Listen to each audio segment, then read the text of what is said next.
Hey guys, welcome to day 6 of our go-to jacket sew along. We are close to the end and we are getting very close to those zippers that I know everyone was dreading when we announced the sew along, but you'll see tomorrow it's not a big deal.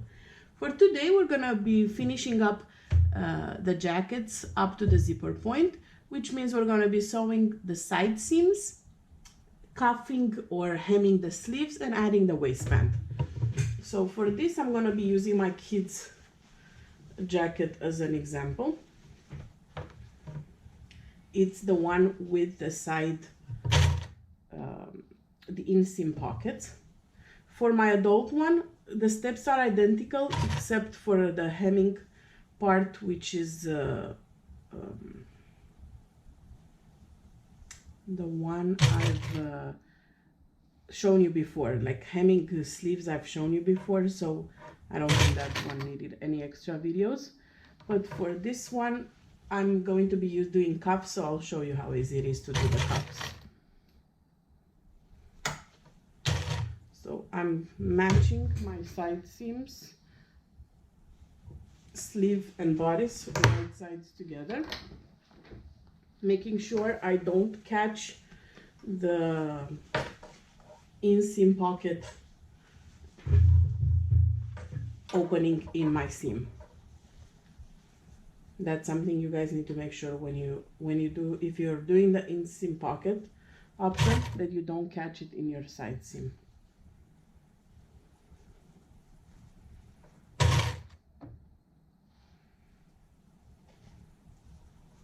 So sew very slowly when you get to the pocket part,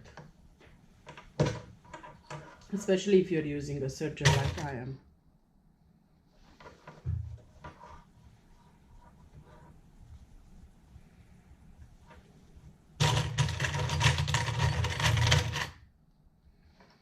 All right, make sure you follow your 1/2 inch seam allowance.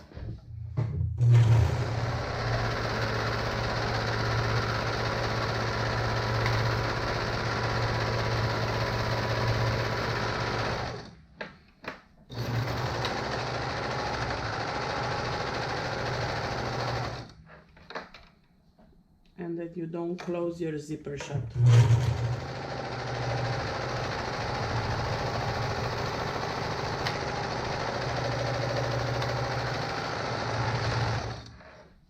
Perfect. So my zipper is still open. I'm just checking on the other side. My zipper is still open. My zipper, sorry, not zipper, pocket. I mean, my pocket is still open.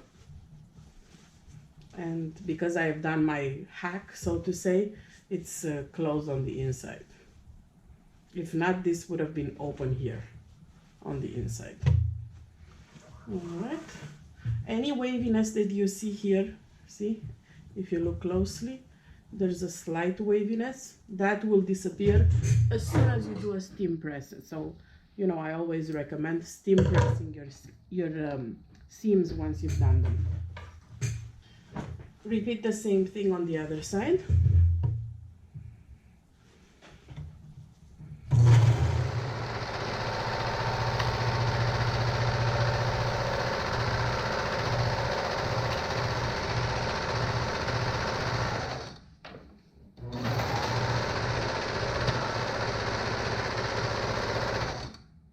Okay, I'm at the pocket part, so I need to make sure I'm not catching the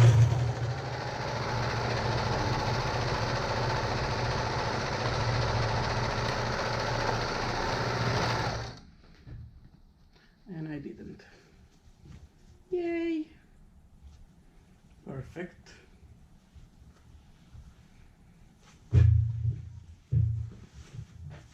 Turning my sleeves inside out. And now we'll be doing the waistband and the cuffs.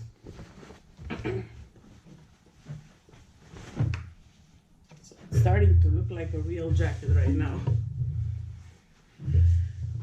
For the waistband, take your bottom opening and mark your center back. This is the bottom of the hood. Mark your center back pin, and then mark the quarter points. So to mark the quarter points, I'm basically folding one more time. And I have my quarter points marked. Perfect. Now do the same thing with the waistband. I went ahead and pressed my waistband lengthwise, and I pressed it wrong sides together. So now take your waistband, fold it in half. So now you'll find your center back. So I folded it in half. This is my center back that I'm going to be marking right now.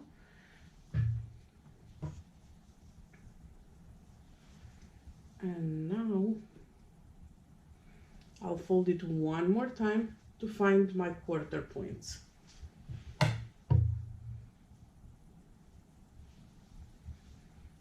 And mark those as well. You can mark them with a pin, or you can mark them with a clip like I am, or you can just mark them with a fabric marker.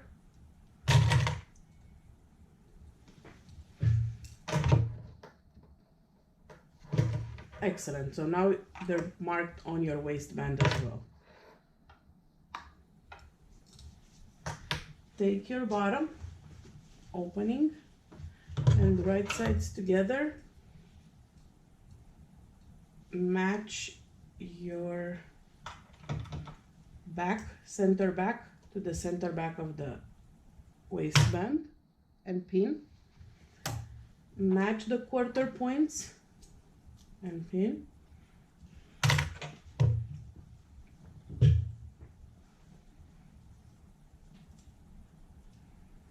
And now for the front, what I like to do is that about 1 inch, I'm not going to stretch my waistband.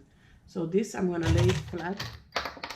I find that the final result, once I put the zipper, looks a lot better if my first part of the waistband is not stretched. And now the rest of it I'll just stretch to match the opening and pin in place. Same thing on the other side. About 1 inch, I just lay it flat and mark, and then I stretch to match the rest of it and pin in place. Remember, this is raw on this side. Both of these edges are raw.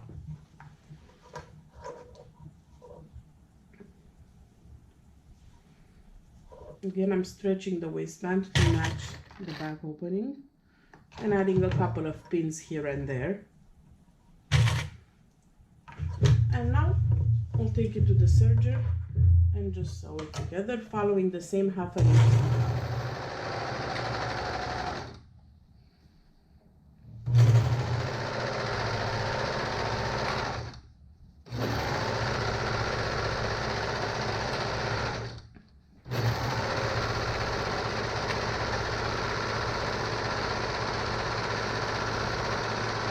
Make sure you don't stretch the jacket, just the waistband.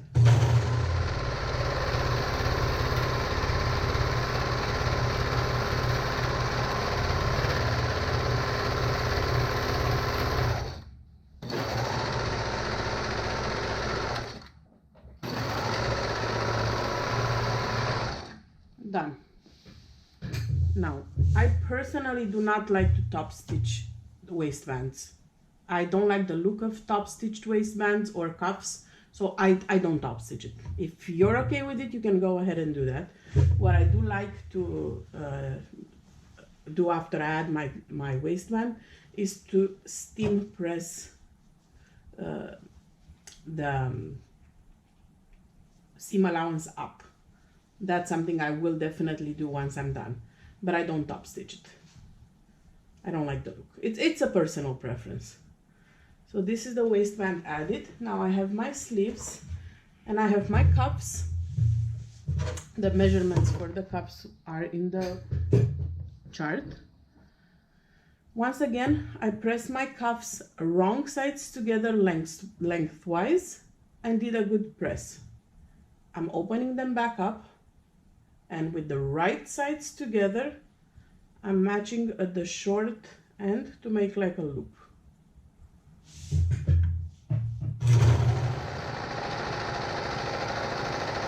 And stitch with a 1/2 inch seam allowance.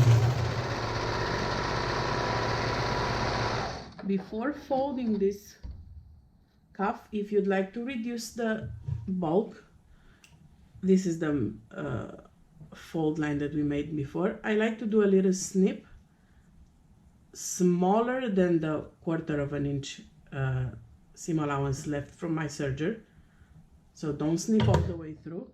This way, when I fold my cuffs, I can press the seam allowance in 2 directions and reduce the bulk. Okay, and now I'm pressing it,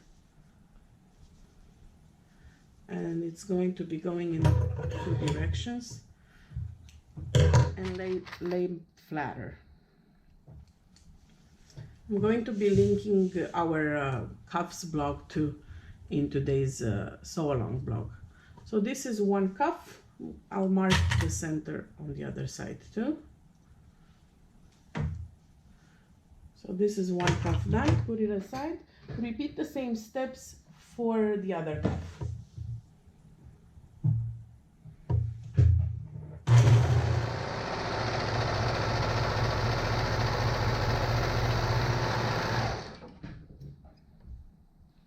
And I'm doing my little snip. Press my seam allowance opposite way on both sides, flip, and because I pressed it before lengthwise, it's super easy to flip it because you have that memory pressed.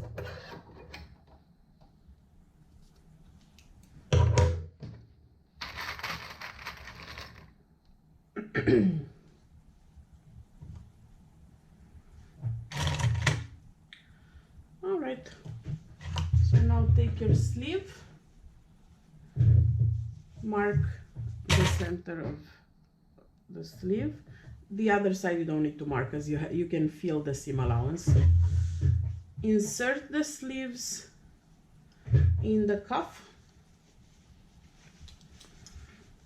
match your center back, well, center of the sleeve, and then match where the sleeve side seam is to your cuff seam pin, and stretch your cuff to match the sleeve opening. You can mark your 1/4 points too. In this case, for the kids one at least, the space is so small that I just stretch it to fit. So pin it in place, do a serger stitch around,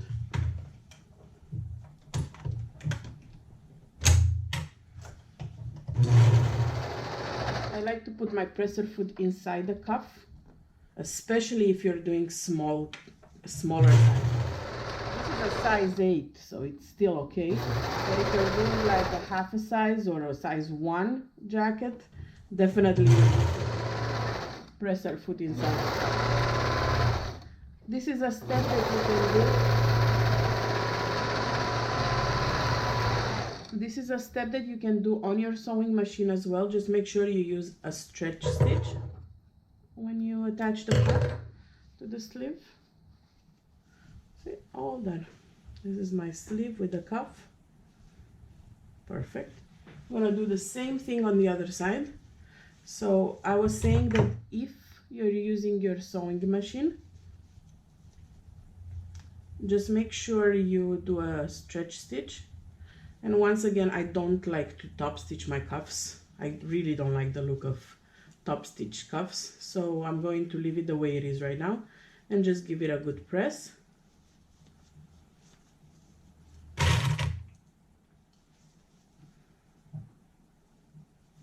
If you're just hemming the sleeves, remember to do a memory hem before you sew your side seams.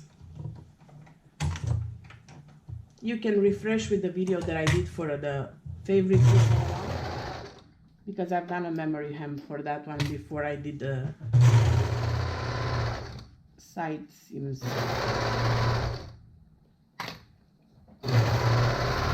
And for those sleeves, for the sleeves, if you've hemmed them, you can use a zigzag stitch or triple stitch.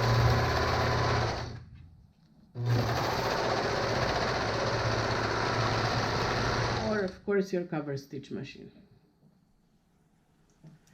So this is the last step of the day 6. I have my sleeves cuffed, my waistband attached, side seam sewn, and we are ready to attach the zipper, which is the last part. I'll give it a good press.